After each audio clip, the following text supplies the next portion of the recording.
The hearth is kindled, snow is falling, and Christmas trees litter the street. Once again, December is upon us, and with it the holiday spirit. Today, even in our secular age, Christmas remains one of the most important times of the year. A time of giving, a time of sharing, and one of long-standing traditions. This is not to say, however, that no parts of Christmas have been lost in modern times. Secularity and so-called progress are relentless enemies of tradition, and many parts of Christmas have slowly been eroded away through modern profanity. Despite this, Christmas remains a bulwark of old customs and folklore. Its essence remains intact and untouchable. The traditions that are now disappearing are mostly those of fervent Christianity, church visits, invocations of saints, and the like. All are new additions, ultimately foreign to the celebration, and thus easily lost.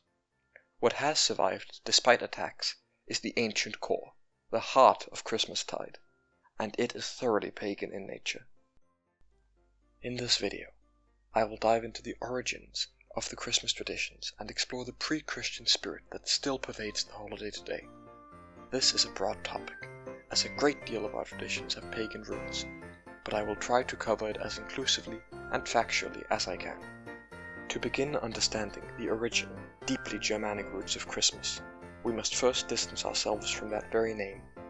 Christmas, derived from Old English Christe Messe, or Christ's Mass, is a renaming of the original festival. The name first appeared in the 11th century, but the holiday itself is far, far older, and through all of that time it was known by another name, Yule. Yule, or Yuletide, is an ancient name, traceable back to a common Proto-Germanic root, which it shares with Yule, or Yule, the Norse name for the holiday. Here in the Nordics, Yule is still the name of Christmas, one of many signs that the old ways remain stronger here than in much of Europe. As the word goes back all the way to the common ancestor of all Germanic languages, we know that the celebration itself must also be as old as the Germanic peoples themselves. For as long as there have been Teutons, there has also been Yule. Yuletide was a term for the celebration itself, but was also considered a month, spanning the deepest parts of winter.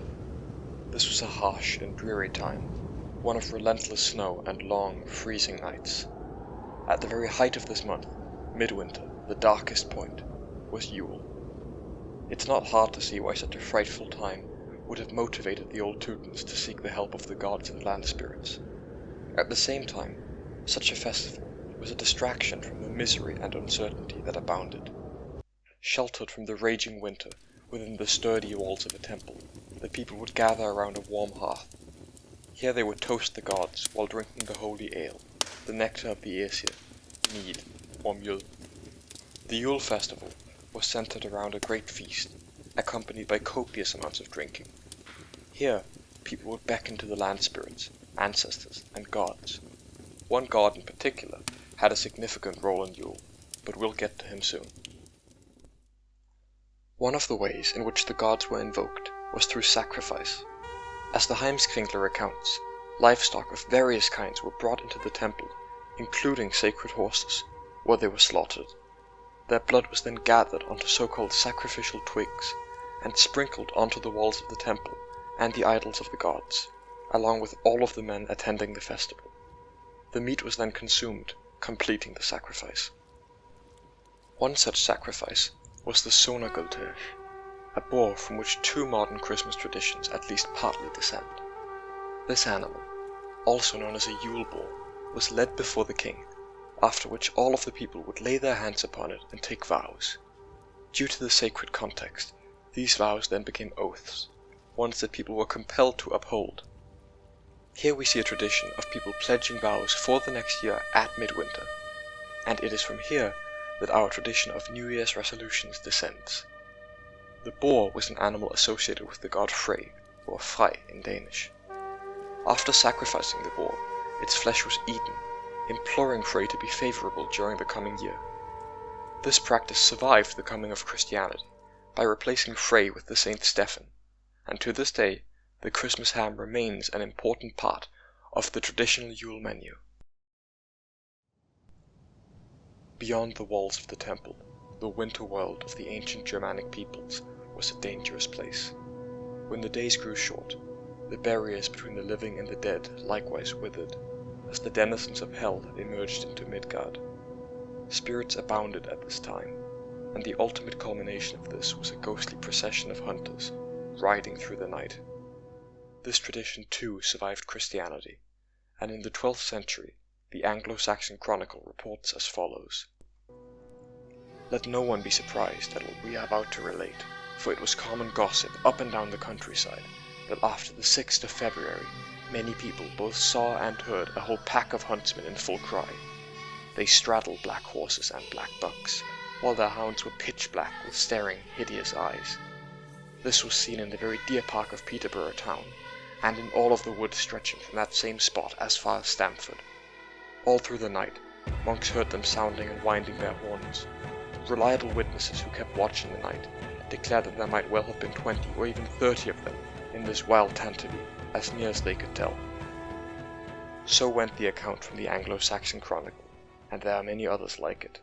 Over the fields and through the woods of deepest winter, this ethereal host rode across the land, seeding fear in the hearts of those it encountered.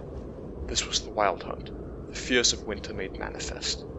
The leader of the hunt has varied somewhat over the years, with local folkloric figures occasionally heading it, but one character is deeply identified with the hunt: Odin. His prominence is demonstrated by the local names of the Wild Hunt across the Germanic world. In England it was known as Woden's Hunt, in Scandinavia Odin's Jagd, both of the same meaning, and in Germany as Wotan's Heer, Odin's army. Other mythic characters also made appearances, but most appear to have been other names for the Allfather, and even when they weren't, it could be said that Odin was never far behind. In the old Germanic faith, Odin had many roles, and one of them was as god of the dead. The hunt was a key aspect of Yuletide, and one that has given rise to an aspect of modern Christmas superficially so dissimilar it can be hard to believe. Good old Santa is a jolly fellow with a big belly and a sack full of presents. He's also heavily identified with the historical figure of Saint Nicholas, a real person who was indeed known for giving gifts to the poor in ancient Anatolia, now Turkey. How then could the tradition of Santa Claus possibly have pagan roots? Well, for one, the very word jolly may originally have been a French form of the Old Norse Yule, that is, Yule. The story of the actual character of Santa, however, is more complicated. It's one that involves syncretism, the process in which aspects of two or more religions merge. The interplay of the Germanic faith and Christianity is a fascinating topic and one that deserves its own video. But to put a very long story short, the modern character of Santa Claus is based on both St. Nicholas and Odin. In the centuries after his death, a day of gift-giving to children was created in veneration of him. The date of this was originally the 6th of December, but was moved to Christmas after the Protestant Revolution, while St. Nicholas himself was renamed Santa Claus, both as part of the Protestant suppression of saint worship. Thus, the very name Santa Claus itself comes from Saint Nick, and so does the tradition of giving gifts to children. The similarities between this and the god of the dead leading wraiths across the sky may seem non-existent, but this is merely superficial. Instead of seeing Jolly Nick, consider now Santa as a white-bearded old man in a hood and cloak, riding across the northern skies in the depths of winter with his ethereal host, rewarding those he deems worthy, and punishing those who are not. In the folk faith of the Teutons, Odin was also known as Yolnir, the Yule One, and Yauluhera, the Master of Yule. The Wild Hunt was a cruel and dangerous horde, but the Allfather, as Lord of the festival, also bestowed boons upon those who worshipped and did well with sacrifice. While Father Christmas travels across the world unseen with his flying reindeer, the Allfather passed through the 9 worlds on his 8-legged horse, Sleipnir. In this way, it can be said that though the name and certain traditions of Santa come from St. Nicholas, the cultural foundation of a winter gift-bringer was already firmly established, and provided a basis for the tradition onto which a Christian image was merely painted. The influence of Nicholas is undeniable, but it is also skin-deep. Another essential Yule figure is the house spirit. The house spirit is most prominent in the north, where we refer to it as Nissen in Denmark and Norway, and Tomten in Swedish. Though these wights are an essential part of Yuletide in the Nordics, no exact translation of the word exists in English. It seems that this particular tradition died out in the Anglo-Saxon Yule, or perhaps was never as big a part of Yule as it is, and always has been, in the Norse faith. Today, Nisser are often translated as being a Nordic version of the Christmas elves, but this isn't quite accurate. Christmas elves were invented in the US during the 19th century, and don't have any obvious folkloric past. Despite this, their appearance is similar enough to the Norse house spirits that some sort of connection probably did exist. One can draw comparisons with the Celtic Fae and the pagan Fairfolk. Nisser, in contrast, are a direct continuation of the Old Norse tradition practiced before the coming of Christianity. In the Germanic faith, the lines between lesser gods and powerful spirits were blurred, which is still reflected in the Nisser today, who, despite Christianity, continue to be referred to in Danish as husguder, house gods.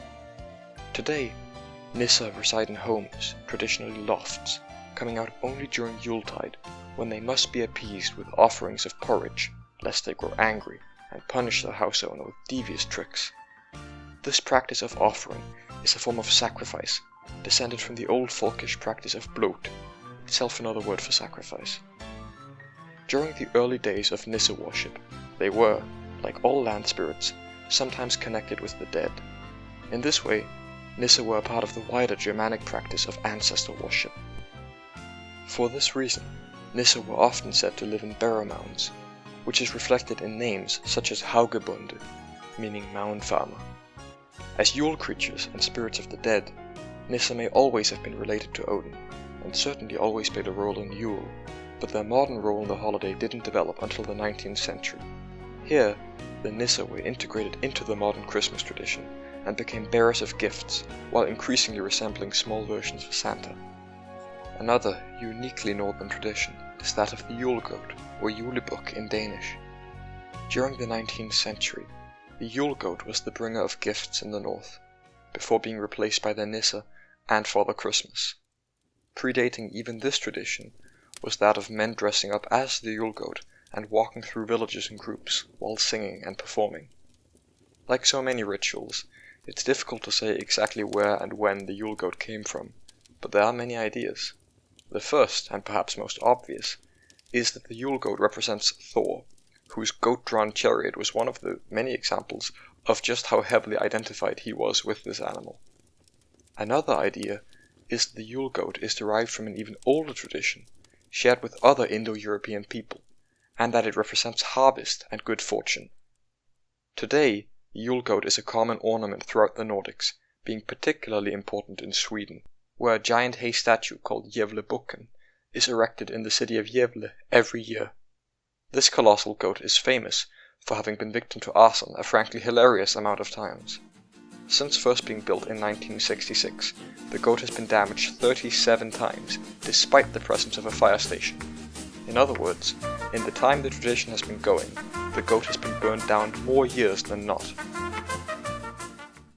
Having spoken now of two mostly Nordic Christmas traditions, the Nisse and the Yule Goat, let's instead look at one found almost exclusively in Britain. This is the Yule Log. The Yule Log, also called a Yule Clog, is a log chosen to be burnt during the celebration. Traditionally, the log has been a very large chunk of wood, burning over a period of several days, during which it was believed to ward off foul spirits and ailments. The precise origins of the Yule Log are unknown, but it has long been assumed to descend from the Anglo-Saxon folk faith. Comparing the practice of the log to what we know about Germanic religion, certain parallels do seem to emerge, which might help to explain its origin. Wood, or more correctly trees, filled a central role in the faith of the Teutons, and in this way the Yule Log may be related to another key part of Christmas. Today, the Christmas tree is arguably the most important holiday tradition. It is the literal center of the festivities, around which people dance, sing, and place presents. Neo-pagans have often been quick to claim that Christmas trees are an obvious pagan inheritance, and so it may be somewhat surprising to learn that this really isn't quite true. Christmas trees, as we know them today, first seem to have appeared in the Rhineland region of Germany during the early 18th century. From there they spread, first to the rest of Germany, and then throughout the world. It seems unlikely that this was the actual origin of the tradition, however, and like so many local customs, the Christmas tree may very well have existed for at least a century, if not more, before first being noted. It's even possible that other traditions similar to the Rhineland Christmas trees existed locally throughout the Germanic world before all being absorbed into the unified concept of the holiday tree, but this is pure speculation. What is known is that trees, as I've mentioned earlier, played a vital role in the Germanic faith. The center of the Germanic universe was Yggdrasil, the world tree, or Axis Mundi. The 9 worlds were nested within the branches of this vast tree, and at its base lies the Well of Wood, the waters of time and destiny. Yggdrasil was, of course, a metaphysical concept, rather than a tangible object, and as such, its symbolism permeated the world itself.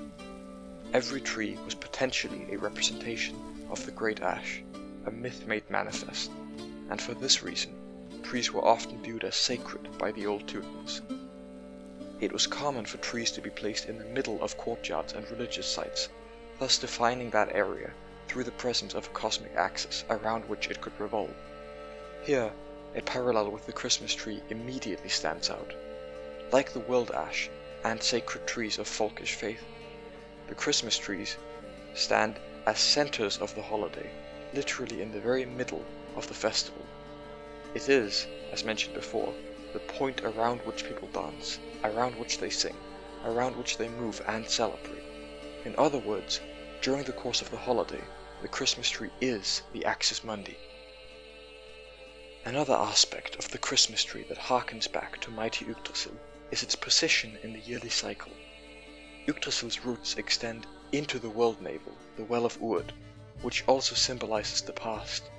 Here, they ferry upwards the waters of fate. Through the great trunk and branches, these waters, again symbolic for fate, make their ways into the world. There, they affect Midgard and the people in it, but the opposite is also true. In the world, we have the ability to influence the waters of fate, and soon enough, they drip back down into the well, into the past. Put more simply, fate is predefined, but our actions at present can feed back into the past, giving us a form of autonomy, the ability to influence fate. These feedbacks are a cycle, and in this way, the Christmas tree, standing at the point when the end of the year feeds into its birth, when fall feeds into spring, is likewise symbolic of this endless cycle of renewal inherent in the concept of cyclical time. Regardless of the exact origins of the Christmas tree, one thing is certain. When first it originated in Germany, it was not a foreign import. It was, like all good traditions, born and shaped in its native land and culture. Even if the Christmas tree itself does not extend all the way back into the old faith, it is, nonetheless, deeply rooted in a Germanic worldview. That, perhaps, is the most important lesson out of all of this. Though the conversion to Christianity throughout the Germanic world was essentially complete by the start of the 12th century, the spirit of the folk faith never went away.